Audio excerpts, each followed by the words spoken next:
Hello. Oh no, I forgot to make myself move. I knew I was forgetting something. Hello, everybody. Welcome in. One moment.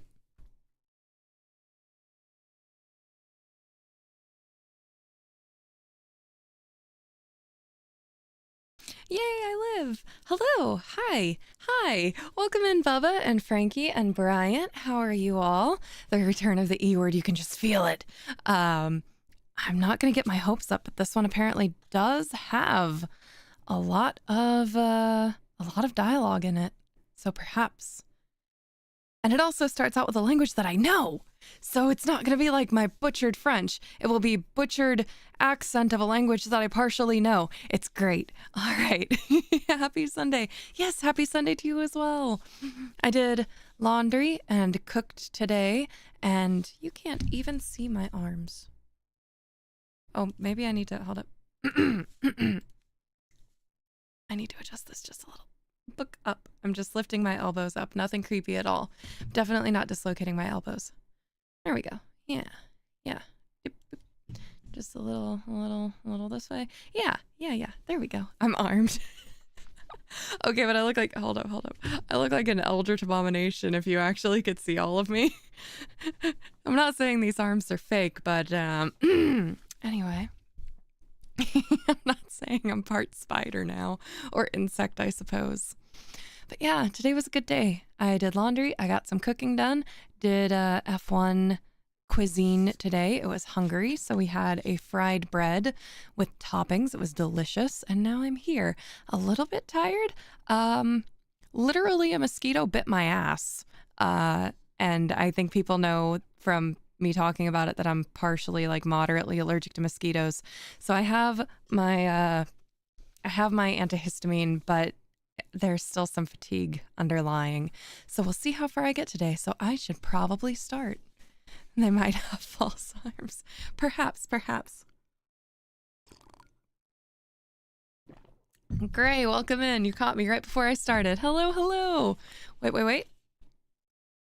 What do you mean, wait? We gotta go. We gotta get reading. You came in right at the perfect time. Well, you better hurry. I'm about to read. I'm about to move on. Okay, you ready? All right. Are we ready, children? No, I'm joking. All right. So our first story for today. Never bet the devil your head. A tale with a moral is our preface. Con tal que las costumbres de un autor, says Don Tomás de las Torres, in the preface to his amatory poems, sean puras y castas, importa muy poco que no sean igualmente severas sus obras. Meaning, in plain English, that provided the morals of an author are pure, personally, it signifies nothing what the morals of his books. Well, that's rather, timely. Anyway, we presume that Don Tomás is now in purgatory for the assertion. It would be a clever thing, too, in the way of poetical justice to keep him there until his amatory poems get out of print or are laid definitely upon the shelf through lack of readers. Every fiction should have a moral. And what is more to the purpose, the critics have discovered that every fiction has, Philip Melanchthon, some time ago, wrote a commentary upon the Batrachome Amachia, and proved that the poet's object was to excite a distaste for sedition. Pierre Lassen, going a step farther, shows that the intention was to recommend to young men temperance in eating and drinking. Just so, too, Jacobus Hugo has satisfied himself that, by Eunice, Homer meant to insinuate John Calvin, by Antinos, Martin Luther, by the Latafaji Protestants in general, and by the Harpies, the Dutch. That was a whole lot of words, and I'm sorry. Our more modern scholiasts are equally acute. These fellows demonstrate a hidden meaning in the Antediluvians, a parable in Powhatan, new views in Cock Robin, and transcendentalism in Hop o' My Thumb. In short, it has been shown that no man can sit down to write without a very profound design. Thus, to authors in general, much trouble is spared. A novelist, for example, need have no care of his moral. It is there, that is to say, it is somewhere, and the moral and the critics can take care of themselves. When the proper time arrives, all that the gentleman intended, and all that he did not intend, will be brought to light in the dial or the downeaster, together with all that he ought to have intended, and the rest that he clearly meant to intend, so that it will all come very straight in the end. There is no just ground, therefore, for the charge brought against me by my certain ignoramuses, that I have never written a moral tale, or in more precise words, a tale with a moral. They are not the critics predestined to bring me out and develop my morals. That is the secret. By and by, the North American Quarterly Humdrum will make them ashamed of their stupidity. In the meantime, by way of staying execution, by way of mitigating the accusations against me, I offer the sad history appended, a history about whose obvious moral there can be no question whatsoever, since he who runs may read it in the larger capitals which form the title of the tale. I should have credit for this arrangement, a far wiser one than that of La Fontaine and others, who reserve the impression to be contained until the last moment, and thus sneak it in at the tail end of their fables. That is a word I cannot say without getting demonetized. The one that means cigarette, but I guess does not mean that here, but I'm not sure what part of speech it is meant to take. Defuncti injuria ne afficiantur was a law of the 12 tables, and de mortuis nil nisi bonum is an excellent injunction, even if the dead in question be nothing but dead small beer. It is not my design, therefore, to vituperate my deceased friend, Toby Dammit. He was a sad dog, it is true, and a dog's death it was that he died, but he himself was not to blame for his vices. They grew out of a personal defect in his mother. She did her best in the way of flogging him while an infant, for duties to her well-regulated mind were always pleasures, and babies, like tough steaks or the modern Greek olive trees, are invariably the better for beating. But poor woman, she had the misfortune to be left-handed, and a child flogged left-handed had better be left unflogged. The world revolves from right to left. It will not do to whip a baby from left to right. If each blow in the proper direction drives an evil propensity out, it follows that every thump in an opposite one knocks its quota of wickedness in. I was often present at Toby's chastisements, and even by the way in which he kicked, I could perceive that he was getting worse and worse every day. At last I saw through the tears in my eyes that there was no hope of the villain at all. And one day when he had been cuffed until he grew so black in the face that one might have mistaken him for a little African, and no effect had produced beyond that of making him wriggle himself into a fit, I could stand it no longer, but went down upon my knees forthwith, and uplifting my voice made prophecy of his ruin.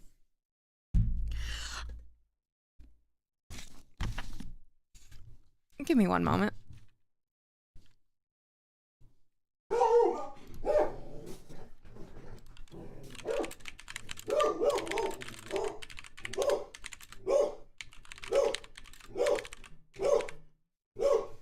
Let's just throw that up there for safety purposes. There we go. How about that? What the fuck am I reading right now? One moment. I'm gonna go calm Sir Doggo down and we'll return to this. Hey, Sir Doggo, you're fine. We're reading.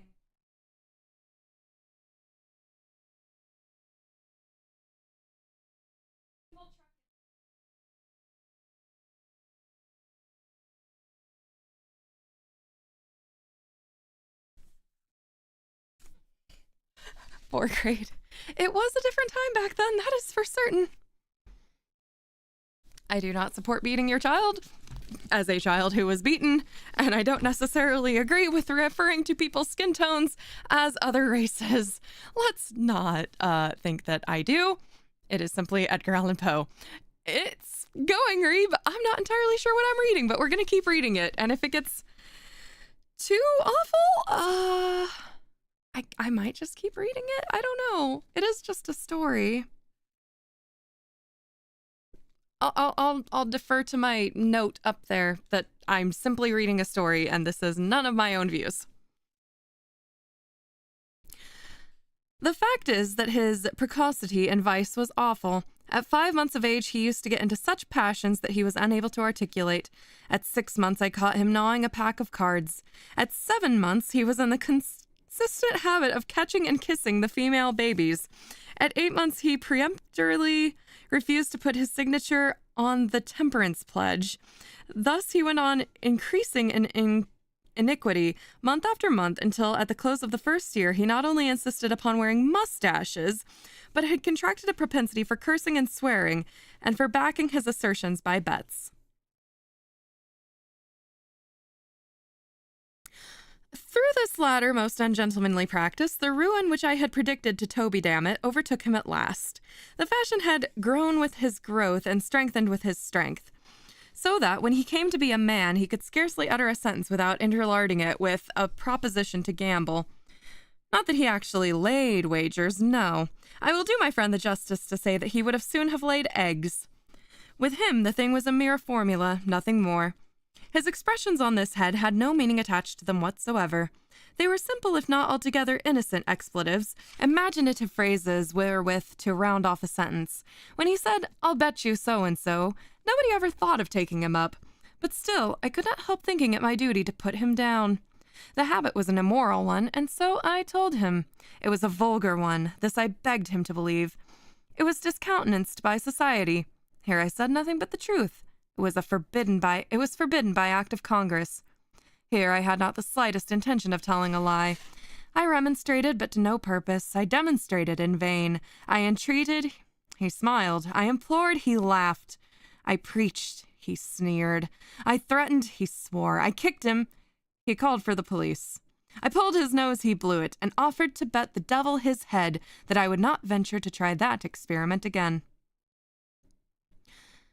Poverty was another vice with which the peculiar physical deficiency of Dammit's mother had entailed upon her son. He was detestably poor, and this was the reason, no doubt, that his expletive expressions about betting seldom took a pecuniary turn. I will not be bound to say that I ever heard him make use of such a figure of speech as, "I'll bet you $1." It was usually, "I'll bet you what you please," or "I'll bet you what you dare," or "I'll bet you a trifle," or else, more significantly still, "I'll bet the devil my head." This latter form seemed to please him best, perhaps because it involved the least risk, for Dammit had become excessively parsimonious. Had anyone taken him up, his head was small, and thus his loss would have been small too. But these are my own reflections, and I am by no means sure that I am right in attributing them to him. At all events, the phrase in question grew daily in favor, notwithstanding the gross impropriety of a man's betting his brains like banknotes. But this was a point which my friend's perversity of disposition would not permit him to comprehend.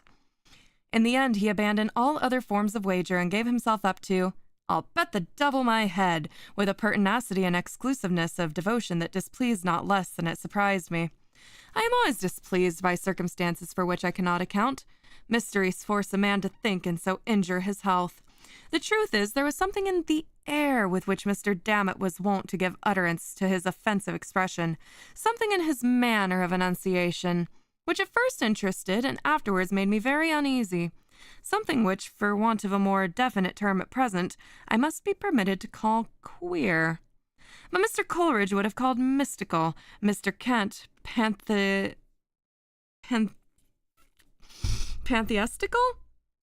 Mr. Carlyle twistical, and Mr. Emerson hyperquisitical. I began not to like it at all. Mr. Dammit's soul was in a perilous state. I resolved to bring all my eloquence into play to save it. I vowed to serve him as St. Patrick in the Irish Chronicle is said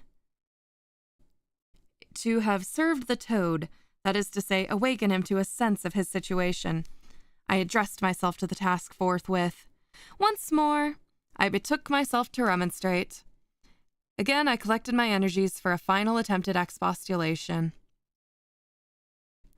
When I had made an end of my lecture, Mr. Dammit indulged himself in some very equivocal behavior. For some moments he remained silent, merely looking me quizzically in the face. But presently he threw his head to one side and elevated his eyebrows to a great extent. Then he spread out the palms of his hands and shrugged up his shoulders. Then he winked with the right eye. Then he repeated the operation with the left. Then he shut them both very tight. Then he opened them both so wide that I became alarmed for the consequences. Then, applying his thumb to his nose, he thought it proper to make an indescribable movement with the rest of his fingers. Finally, setting his arms akimbo, he condescended to reply. Sorry, I had to play along with my face.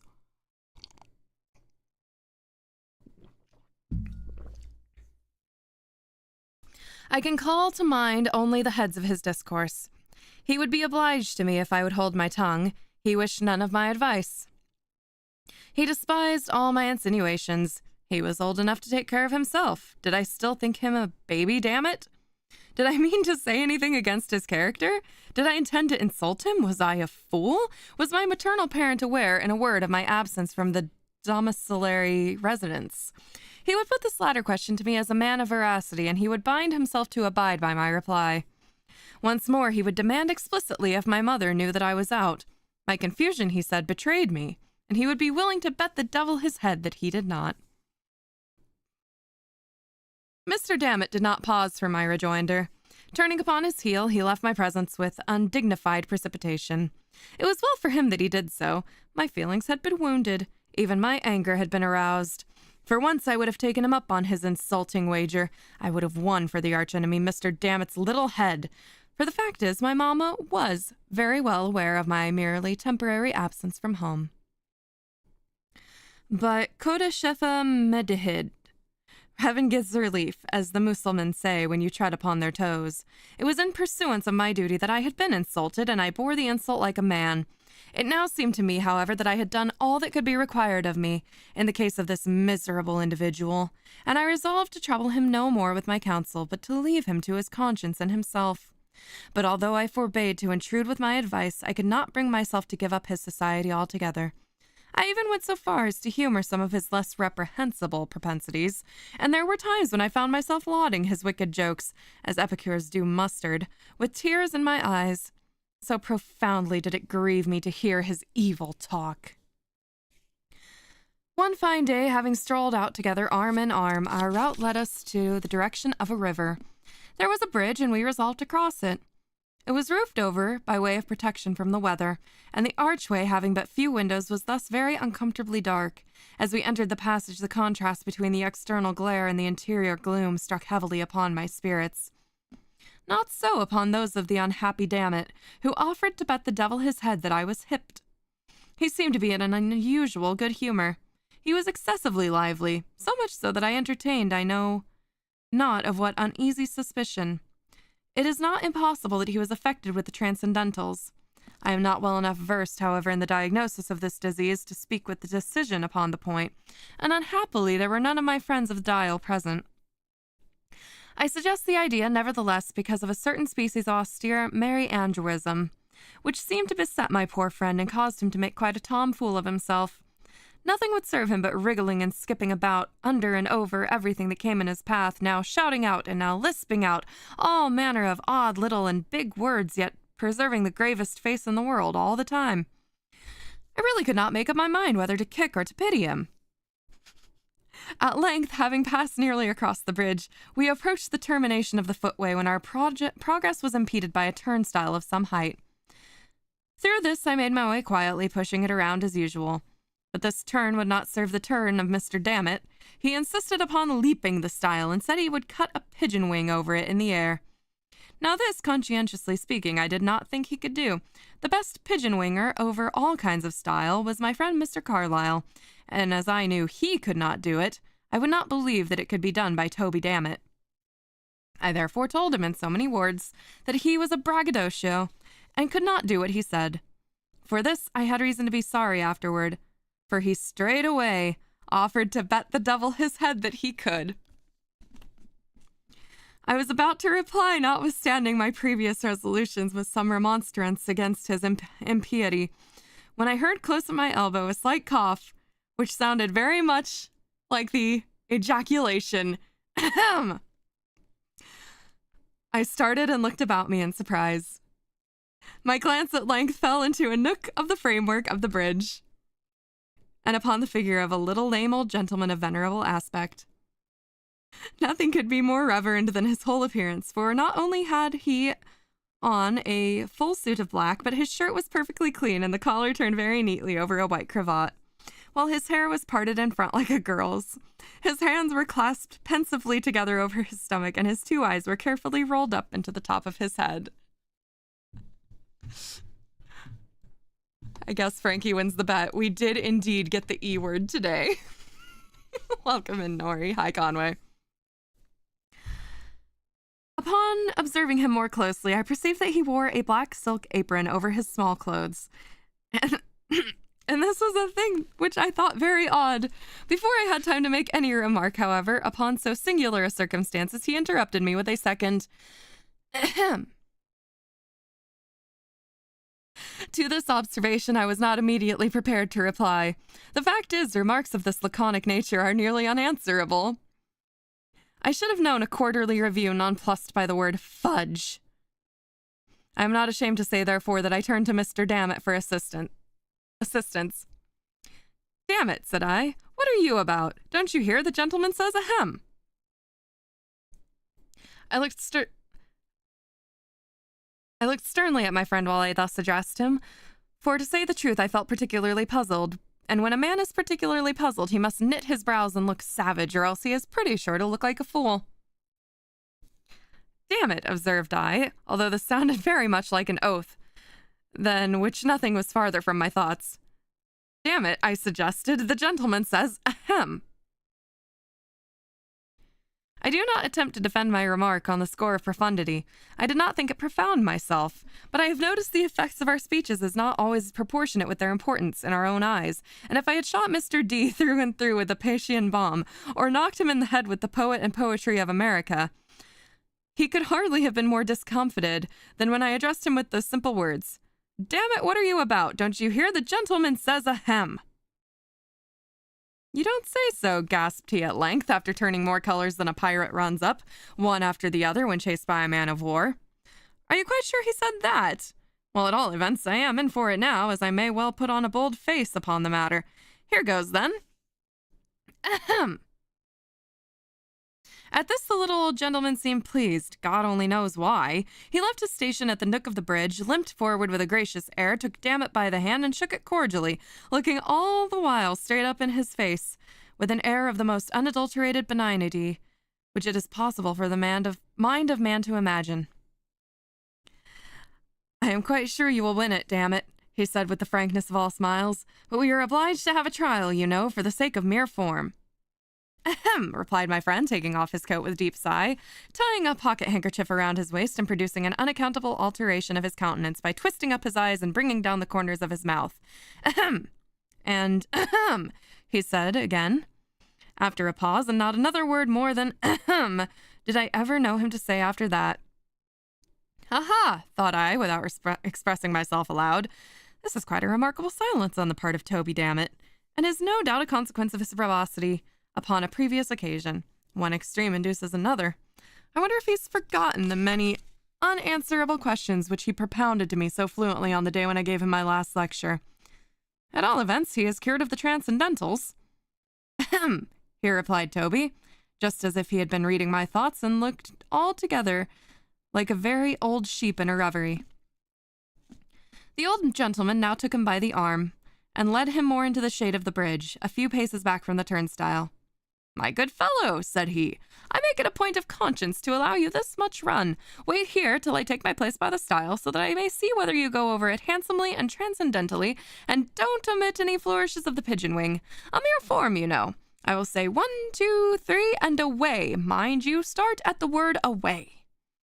Here he took his position by the stile, paused a moment as if in profound reflection, and looked up, and, I thought, smiled very slightly, and then tightened the strings of his apron, took a long look at Dammit, and finally gave the words as agreed upon. 1, 2, 3, and away! Punctually at the word away, my poor friend set off into a strong gallop. The stile was not very high like Mr. Lord's, nor yet very low like that of Mr. Lord's reviewers, but upon the whole I made sure that he would clear it. And then what if he did not? Ah, that was the question. What if he did not? What right, said I, had the old gentleman to make any other gentleman jump? The little old dot-and-carry one, who is he? If he asks me to jump, I won't do it. That's flat, and I don't care who the devil he is. The bridge, as I say, was arched and covered in a very ridiculous manner, and there was also a most uncomfortable echo about it at all times, an echo which I never so particularly observed as when I uttered the 4 last words of my remark. But what I said, or what I thought, or what I heard occupied only an instant. In less than 5 seconds from his starting, my poor Toby had taken the leap. I saw him run nimbly and spring grandly from the floor of the bridge, cutting the most awful flourishes with his legs as he went up. I saw him high in the air, pigeon-winging it to admiration just above the top of the stile. And, of course, I thought it an unusually singular thing that he did not continue to go over. But the whole leap was the affair of a moment, and before I had a chance to make any profound reflections, down came Mr. Dammit on the flat of his back, on the same side of the stile from which he had started. In the same instant, I saw the old gentleman limping off at the top of his speed, having caught and wrapped up in his apron something that fell heavily into it from the darkness of the arch just over the turnstile. At all this I was very much astonished, but I had no leisure to think, for Mr. Dammit lay particularly still, and I concluded that his feelings must have been hurt and that he stood in need of my assistance. I hurried up to him and found that he had received what might have been termed a serious injury. The truth is, he had been deprived of his head, which after a close search I could not find anywhere, so I determined to take him home and send for the homeopathists. In the meantime a thought struck me, and I threw open an adjacent window of the bridge when the sad truth flashed upon me at once.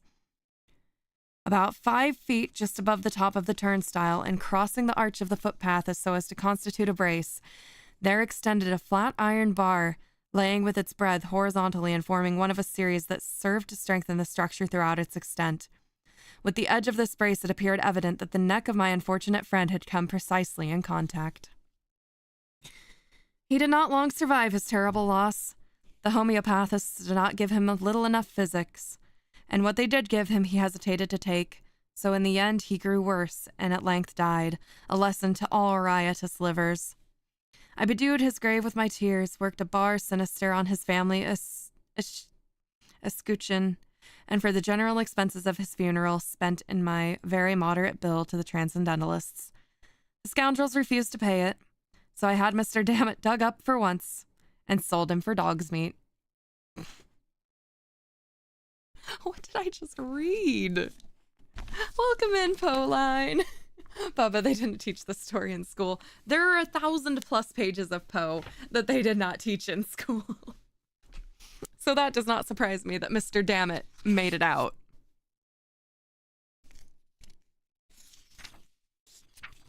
Well, that was a story. I think that's all I can say about that, is that was a story.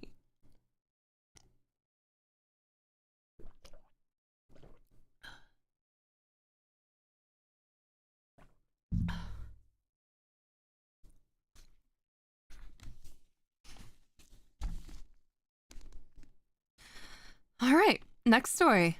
Hopefully this one isn't quite so,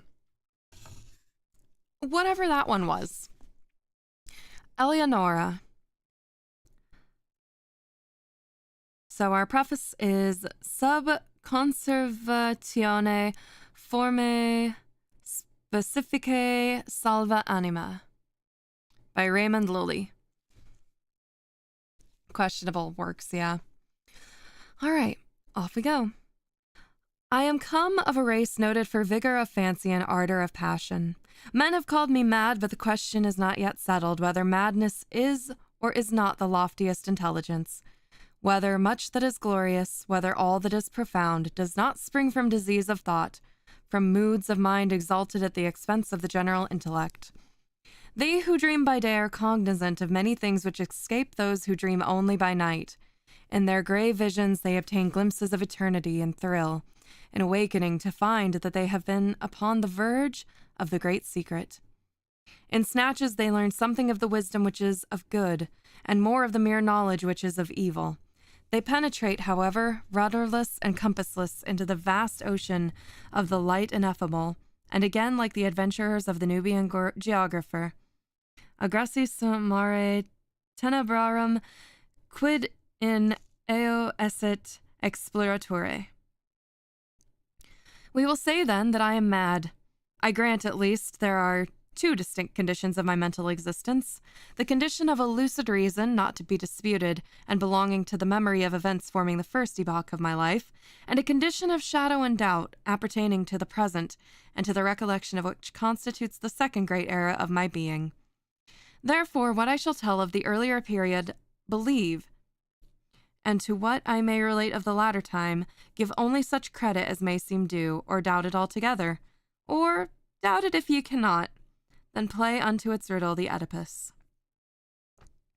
She whom I left in youth, and of whom I now pen calmly and distinctly these remembrances, was the sole daughter of the only sister of my mother long departed. Eleonora was the name of my cousin. We had always dwelled together beneath a tropical sun in the valley of the many-colored grass. No unguided footstep ever came upon that vale, for it lay far away up among a range of giant hills that hung beetling around it, shutting out the sunlight from its sweetest recesses. No path was trodden in its vicinity, and to reach our happy home there was need of pushing back, with force, the foliage of many thousands of forest trees, and of crushing to death the glories of many millions of fragrant flowers. Thus it was that we all lived alone, knowing nothing of the world without the valley, I, my cousin, and her mother. From the dim regions beyond the mountains at the upper end of our encircled domain, there crept out a narrow and deep river, brighter than all save the eyes of Eleonora, and winding stealthily about in mazy courses it passed away at length through a shadowy gorge, among hills still dimmer than those whence it had issued. We called it the River of Silence, for there seemed to be a hushing influence in its flow. No murmur arose from its bed, and so gently it wandered along that the pearly pebbles upon which we loved to gaze far down within its bosom stirred not at all, but lay in a motionless content, each in its own old station, shining on gloriously forever. The margin of the river and of the many dazzling rivulets that glided through devious ways into its channel, as well as the spaces that extended from the margins away deep down into the depths of the streams until they reached the bed of pebbles at the bottom. These spots, not less than the whole surface of the valley, from the river to the mountains that girdled it in, were carpeted all by a soft green grass, thick, short, perfectly even, and vanilla perfumed, but so besprinkled throughout with the yellow buttercup, the white daisy, the purple violet, and the ruby red asphodel, that its exceeding beauty spoke to our hearts in loud tones of the love and the glory of God.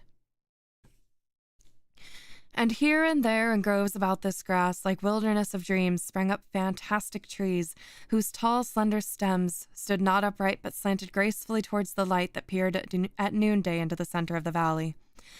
Their mark was speckled with the vivid, alternate splendor of ebony and silver, and was smoother than all save the cheeks of Eleonora. But that for the brilliant green of the huge leaves that spread up from their summits in long, tremulous lines, dallying with the zephyrs, one might have fancied them serpents of Syria doing homage to their sovereign, the sun. Hand in hand about this valley for 15 years roamed I with Eleonora before love entered within our hearts. It was one evening at the close of the third lustrum of her life and the fourth of my own that we sat locked in each other's embrace beneath the serpent-like trees and looked down within waters of the river of silence at our images therein. We spoke no words during the rest of that sweet day, and our words even upon the morrow were tremulous and few. We had drawn the god Eros from that wave, and now we felt that he had enkindled within us the fiery souls of our forefathers. The passions which had for centuries distinguished our race came thronging with the fancies for which they had been equally noted, and together breathed a delirious bliss over the valley of the many-colored grass. A change fell upon all things. Strange, brilliant flowers, star-shaped, burn out upon the trees where no flowers had been known before. The tints of the green carpet deepened, and when one by one the white daisies shrank away, there sprang up in place of them 10 by 10 of the ruby red asphodel. And life arose our paths for the tall flamingo hitherto unseen, with all gay glowing birds flaunting his scarlet plumage before us. The golden and silver fish haunted the river, out of the bosom of which it issued, little by little, a murmur that swelled at length into a lulling melody more divine than that of the harp of Aeolus, sweeter than all save the voice of Eleonora. And now, too, a voluminous cloud, which we had long watched in the region of Hesper, floated out thence all gorgeous in crimson and gold, and settling in peace above us, sang day by day, lower and lower, until its edges rested upon the tops of the mountains, turning all their dimness into magnificence, and shutting us up, as if forever, within a magic prison house of grandeur and glory. The loveliness of Eleonora was that of the seraphim, but she was a maiden artless and innocent as the brief life she had led among the flowers.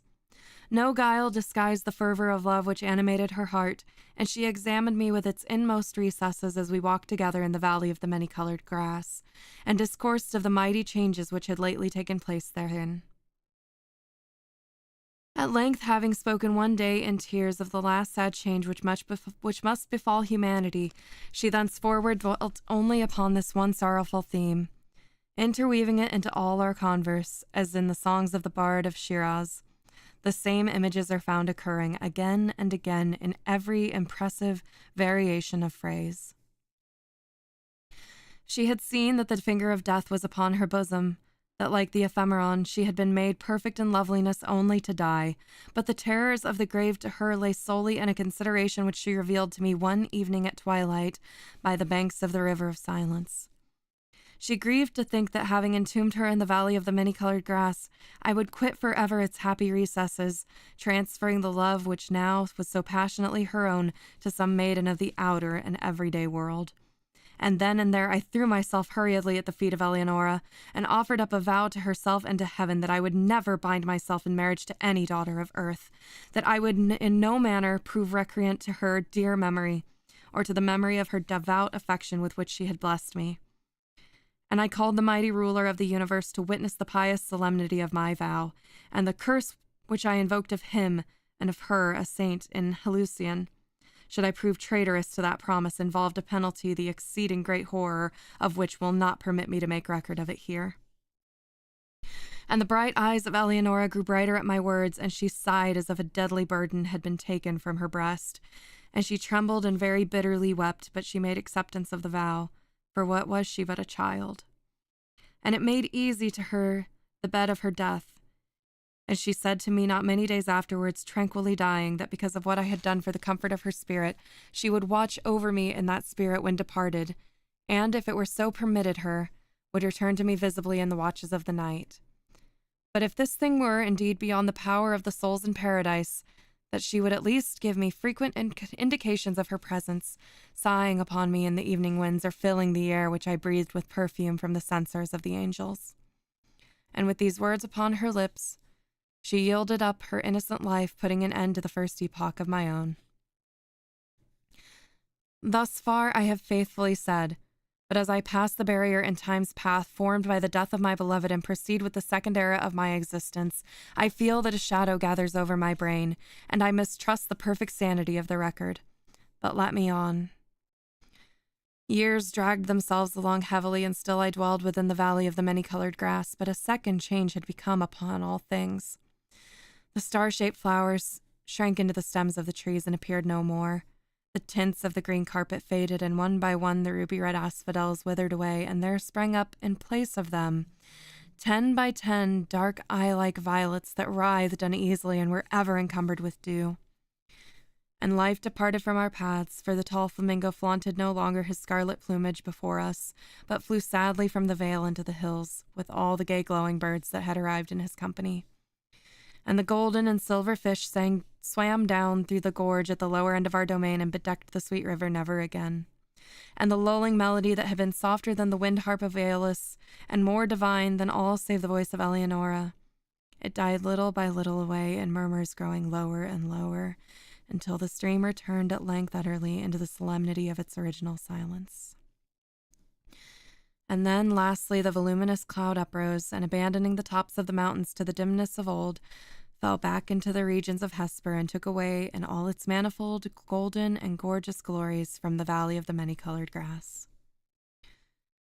Yet the promises of Eleonora were not forgotten, for I heard the sounds of the swinging of the censers of the angels, and streams of a holy perfume floated ever and ever about the valley, and at lone hours, when my heart beat heavily, the winds that bathed my brow came unto me laden with soft sighs, and indistinct murmurs filled oft in the night air. And once, oh, but once only, I was awakened from a slumber like the slumber of death by the pressing of spiritual lips upon my own. But the void within my heart refused even thus to be filled. I longed for the love which had before filled it to overflowing. At length the valley pained me through its memories of Eleonora, and I left it forever for the vanities and turbulent triumphs of the world.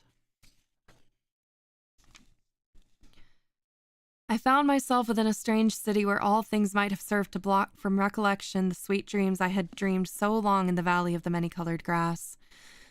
The pomp and pageantries of a stately court and the mad clangor of arms and the radiant loveliness of a woman bewildered and intoxicated my brain. But as my soul had proved true to its vow and the indications of the presence of Eleonora were still given me in the silent hours of the night, suddenly those manifestations, they ceased, and the world grew dark before mine eyes, and I stood aghast at the burning thoughts which possessed, at the terrible temptations which beset me, for there came from some far, far distant and unknown land into the gay court of the king I served, a maiden whose beauty my whole recreant heart yielded at once, at whose footstool I bowed down without a struggle, in the most ardent and most abject worship of love. What indeed was my passion for the young girl of the valley in comparison with the fervor and the delirium and the spirit-lifting ecstasy of adoration with which I poured out my whole soul in tears at the feet of the ethereal Ermengarde.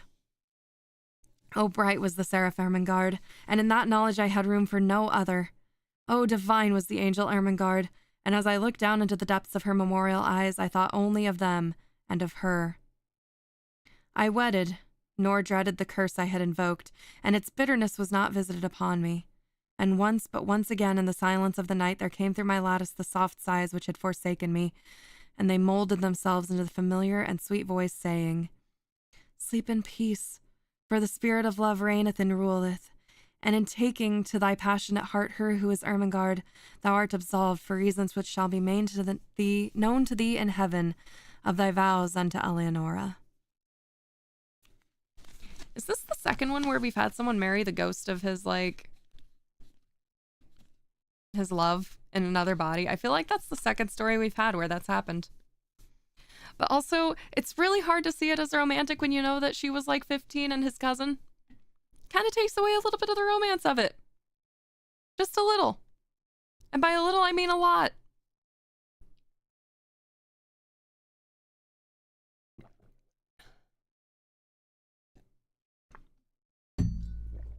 Welcome in, Yahalo. All of it even. Yeah, all of it.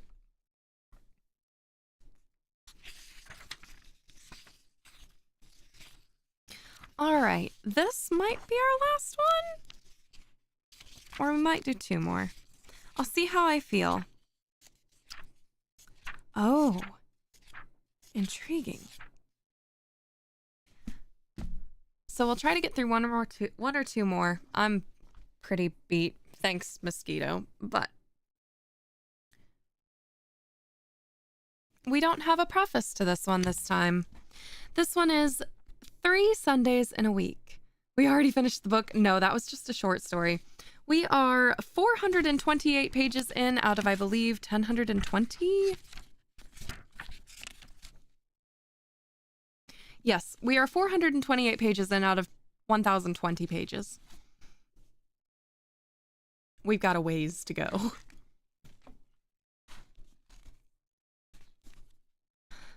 Three Sundays in a week.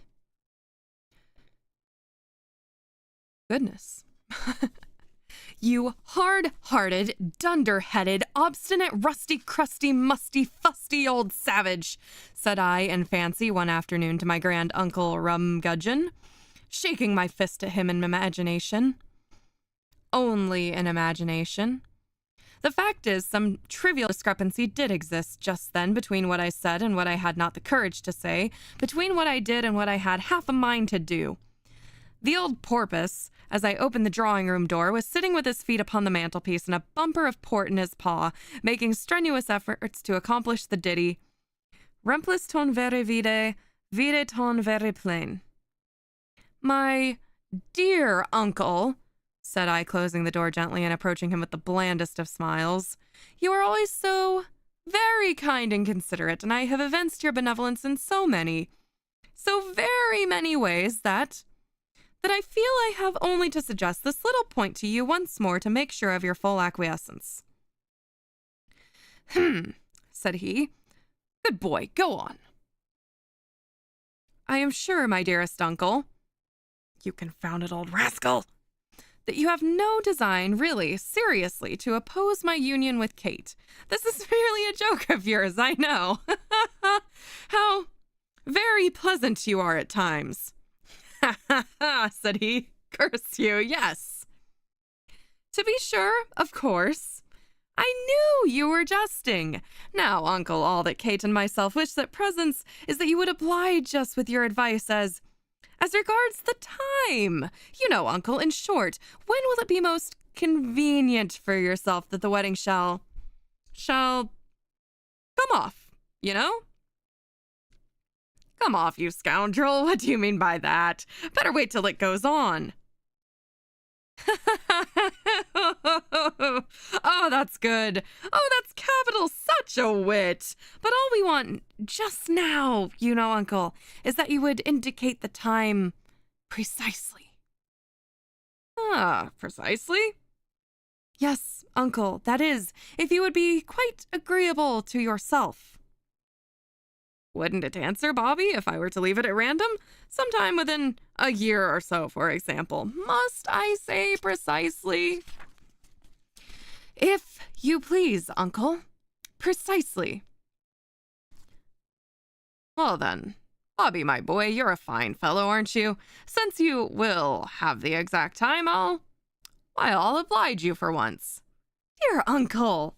Hush, sir. Drowning my voice. I'll oblige you for once. You shall have my consent, and the plum, we mustn't forget the plum. Let me see, when shall it be? Today's Sunday, isn't it? Well, then, you shall be married precisely, now mind, when 3 Sundays come together in a week. Do you hear me, sir? What are you gawping at? I say you shall have Kate and her plum when 3 Sundays come together in a week. But not till then. You young scapegrace, not till then if I die for it. You know me, I'm a man of my word, now be off. Here he swallowed his bumper of port while I rushed from the room in despair.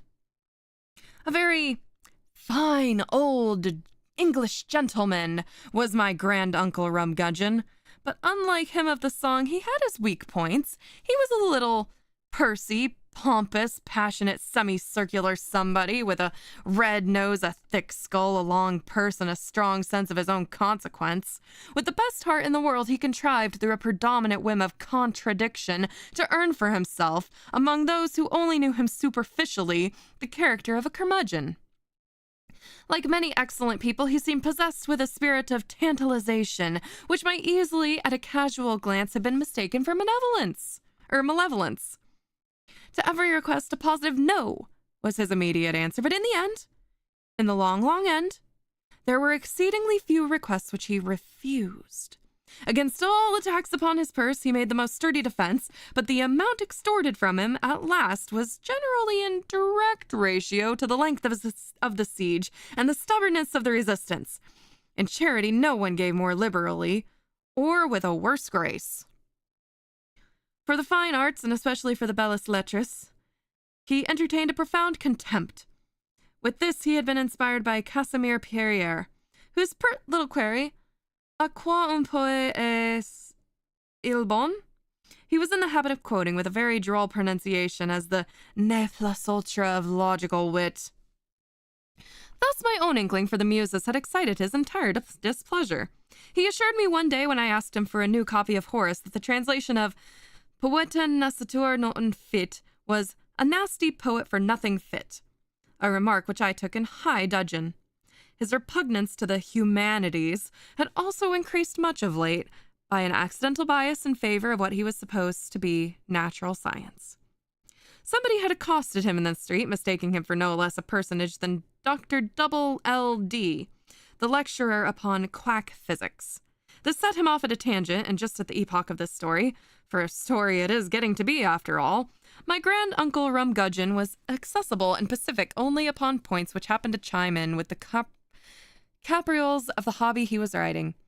For the rest, he laughed with his arms and legs, and his politics were stubborn and easily understood. He thought, with Horsley, that the people have nothing to do with the laws but to obey them. I had lived with the old gentleman all my life. My parents, in dying, had bequeathed me to him as a rich legacy. I believe the old villain loved me as his own child. Nearly, if not quite as well as he loved Kate, but it was a dog's existence that he led me after all. From my first year until my 5th, he obliged me with very regular floggings. From 5 to 15, he threatened me hourly with the House of Correction. From 15 to 20, not a day passed in which he did not promise to cut me off with a shilling. I was a sad dog, it is true, but then it was a part of my nature, a point of my faith. In Kate, however, I had a firm friend, and I knew it. She was a good girl, and she told me very sweetly that I might have her, plum and all, whenever I could badger my grand-uncle Rumgudgeon into the necessary consent. Poor girl, she was barely 15.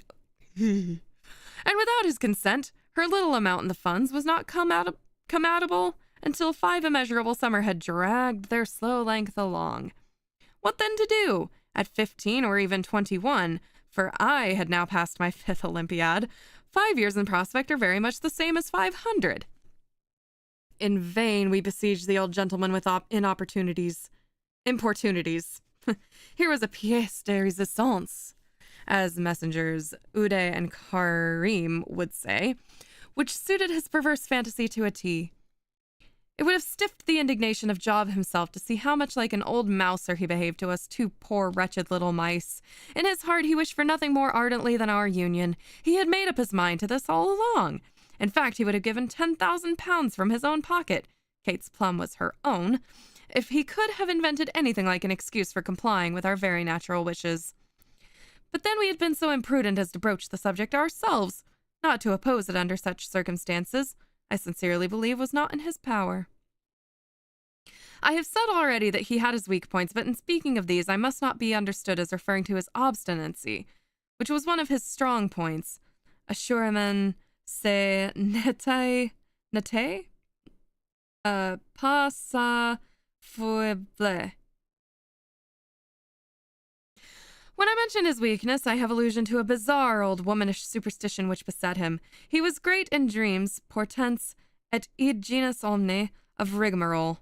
He was excessively punctilious, too, upon small points of honor, and after his own fashion was a man of his word beyond doubt.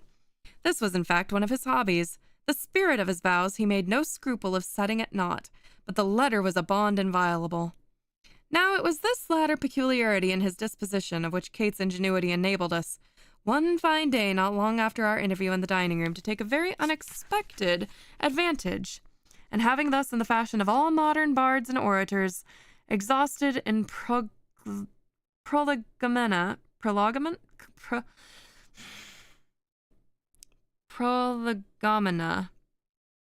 all the time at my command, and nearly all the room at my disposal, I will sum up in a few words which constitutes the whole pith of the story.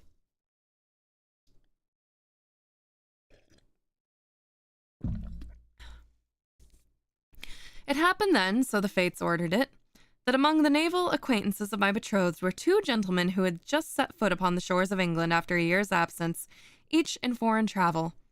In company with these gentlemen, my cousin and I, preconcertedly paid Uncle Rumgudgeon a visit on the afternoon of Sunday, October the 10th, just 3 weeks after the memorable decision which had so cruelly defeated our hopes. For about half an hour the conversation ran upon ordinary topics, but at last we contrived quite naturally to give it the following turn. Captain Pratt. Well, I have been absent just 1 year. Just 1 year today as I live. Let me see, yes, this October the 10th. You remember Mr. Rumgudgeon? I called this day year to bid you goodbye. And, by the way, it does seem something like a coincidence, does it not, that our Captain Smitherton here has been absent exactly a year also? A year today? Smitherton. Yes, just 1 year to a fraction. You will remember, Mr. Rumgudgeon, that I called with Captain Pratt on this very day last year to pay my parting respects. Uncle. Yes, yes, yes, I remember it very well. Very queer indeed, both of you on just 1 year. A very strange coincidence indeed, just what Dr. Double LD would nominate an extraordinary concurrence of event. Dr. Dub... Kate, interrupting. To be sure, Papa, it is something strange, but then Captain Pratt and Captain Smitherton didn't go altogether the same route, and that makes a difference, you know? Uncle, I don't know any such thing you...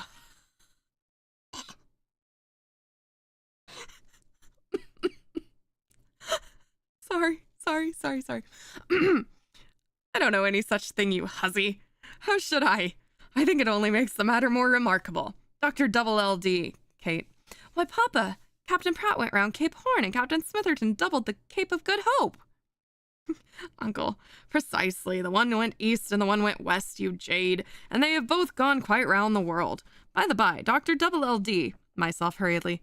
Captain Pratt, you must come and spend the evening with us tomorrow. You and Mr. Smitherton, you can tell us about your voyage and we'll have a game of whist and... Pratt. Whist, my dear fellow, you forget. Tomorrow will be Sunday. Some other evening. Kate. Oh no, fie. Robert's not quite so bad as that. Today is Sunday. Uncle. To be sure. Pratt. I beg both your pardons, but I can't be so much mistaken. I know tomorrow's Sunday because... Smitherton, much surprised. What are you all talking about? Wasn't yesterday Sunday? I should like to know. All. Yesterday indeed. You are out. Uncle. Today's Sunday, I say. Don't I know? Pratt. Oh no. Tomorrow's Sunday. Smitherton. You are all mad, every one of you. I am as positive that yesterday was Sunday as I am that I sit upon this chair. Kate, jumping eagerly up and down. I see it all. Papa, this is a judgment upon you. About you know what. Let me alone and I'll explain it all in a minute. It's a very simple thing indeed. Captain Smitherton says that yesterday was Sunday, so it was. He is right. Captain Bobby and Uncle and I say that today is Sunday, so it is. We are right.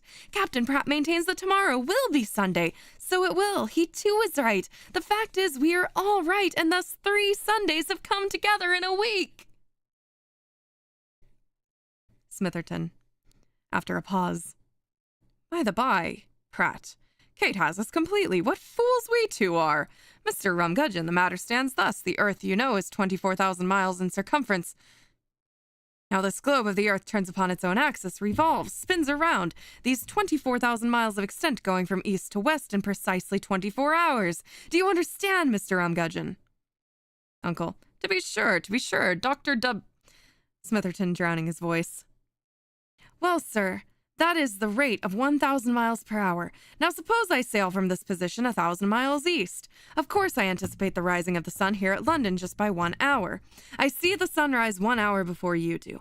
Proceeding in the same direction, yet another 1,000 miles, I anticipate the rising by 2 hours. Another 1,000 and I anticipate it by 3 hours, and so on, until I go entirely round the globe and back to this spot when, having gone 24,000 miles east, I anticipate the rising of the London sun by no less than 24 hours. That is to say, I am a day in advance of your time. Understand, eh? Uncle. But Dr. Double LD. Smitherton, speaking very loudly. Captain Pratt, on the contrary, when he had sailed 1,000 miles west of this position, was an hour, and when he had sailed 24,000 miles west was 24 hours, or 1 day behind the time at London. Thus with me yesterday was Sunday, thus with you today is Sunday, and thus with Pratt tomorrow will be Sunday. And what is more, Mr. Rumgudgeon, it is positively clear that we are all right, for there can be no philosophical reason assigned the idea of why one of us should have preference of that of the other. Uncle. My eyes. Well, Kate. Well, Bobby, this is a judgment upon me, as you say, but I am a man of my word. Mark that. You shall have her, boy, plum and all, when you please. Done up, by Jove, 3 Sundays all in a row. I'll go and take Double LD's opinion upon that.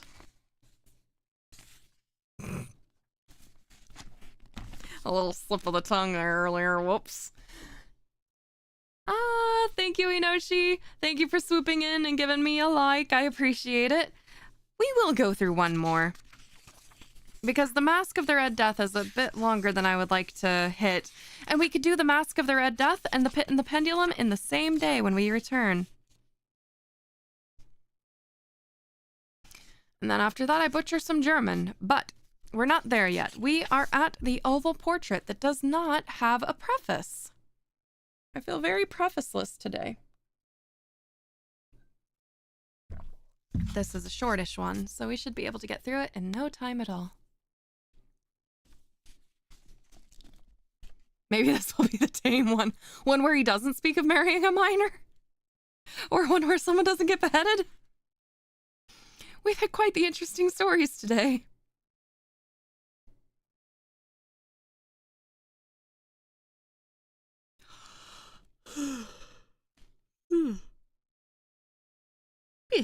Okay, I'm awake. I'm awake. If not for just one more story. The oval portrait. The chateau into which my valet had ventured to make forcible entrance rather than permit me, in my desperately wounded condition, to pass a night in the open air, was one of those piles of commingled gloom and grandeur which have so long frowned upon the Apennines? Not less in that, in fact, than in the fancy of Mrs. Radcliffe. To all appearance, it had been temporarily and very lately abandoned. We established ourselves in one of the smallest and least sumptuously furnished apartments. It lay in a remote turret of the building. Its decorations were rich yet tattered and antique. Its walls were hung with tapestry and bedecked with manifold and multiform armorial trophies, together with an unusually great number of very spirited modern paintings in frames of rich gold arabesque. In these paintings, which depended from the walls not only in their main surfaces but in very many nooks with the bizarre architecture of the chateau rendered necessary, in these paintings my incipient delirium perhaps had caused me to take deep interest, so that I bade Pedro to close the heavy shutters of the room, since it was already night, to light the tongues of a tall candelabrum which stood by the head of my bed, and to throw open far and wide the fringed curtains of black velvet which enveloped the bed itself.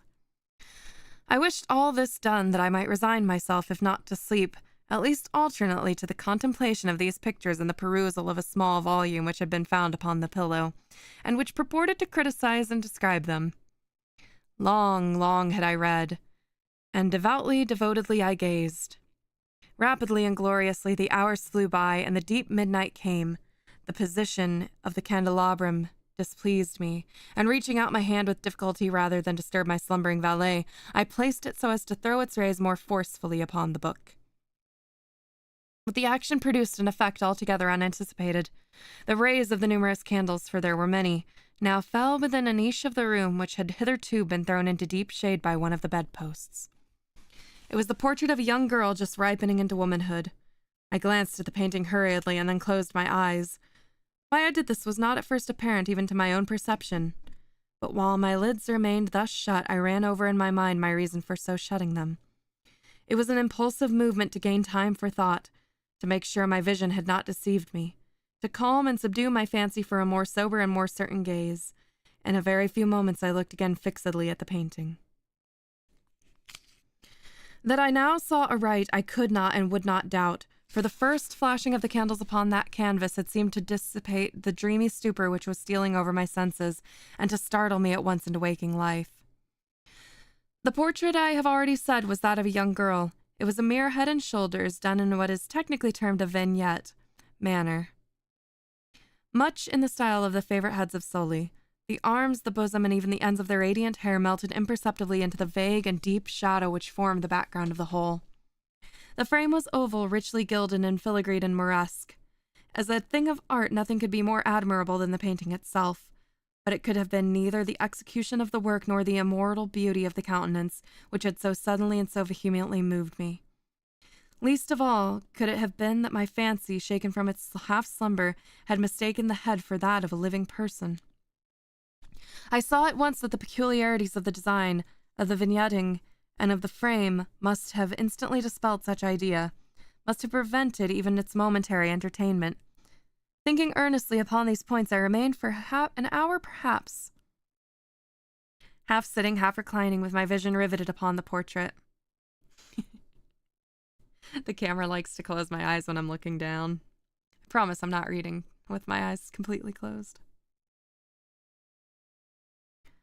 At length, satisfied with the true secret of its effect, I fell back within the bed. I had found the spell of the picture in an absolute lifelikeness of expression, which at first startling, finally confounding, subdued and appalled me.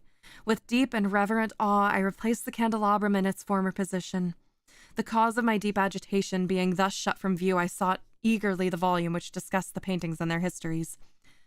Turning to the number which designated the oval portrait, I there read the vague and quaint words which follow.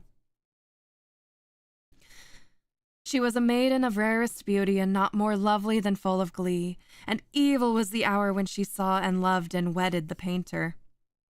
He, passionate, studious, austere, and having already a bride in his art, she, a maiden of rarest beauty, and not more lovely than full of glee, all light and smiles and frolicsome as the young fawn, loving and cherishing all things, hating only the art which was her rival, dreading only the palette and brushes and other untoward instruments which deprived her of the countenance of her lover. It was thus a terrible thing for this lady to hear the painter speak of his desire to portray even his young bride. But she was humble and obedient, and sat meekly for many weeks in the high turret chamber where the light dripped upon the pale canvas only from overhead. But he, the painter, took glory in his work, which went on from hour to hour and from day to day, and he was a passionate and wild and moody man who became lost in reveries, so that he would not see that the light which fell so ghastly in that lone turret withered the health and the spirits of his bride, who pined visibly to all but him. Yet she smiled on and on, uncomplainingly, because she saw that the painter, who had high renown, took a fervent and burning pleasure in his task, and wrought day and night to depict her who so loved him, yet who grew daily more dispirited and weak.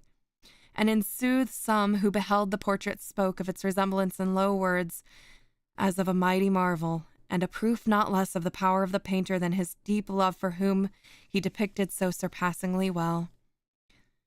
But at length, as the labor drew nearer to its conclusion, there were admitted none into the turret, for the painter had grown so wild with the ardor of his work, and turned his eyes from canvas rarely, even to regard the countenance of his wife. And he would not see that the tints which he had spread upon the canvas were drawn from the cheeks of her who sate beside him. And when many weeks had passed, and but little remained to do, save one brush upon the mouth and one tint upon the eye, the spirit of the lady again flickered up as the flame within the socket of the lamp. And then the brush was given, and then the tint was placed. And for one moment the painter stood entranced before the work which he had wrought, but in the next, while he yet gazed, he grew tremulous and very pallid, aghast, crying with a loud voice, "This is indeed life itself!" Turned suddenly to regard his beloved. She was dead.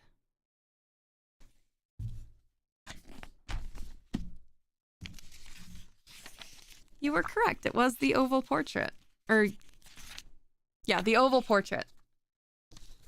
And with that, we will call it a night.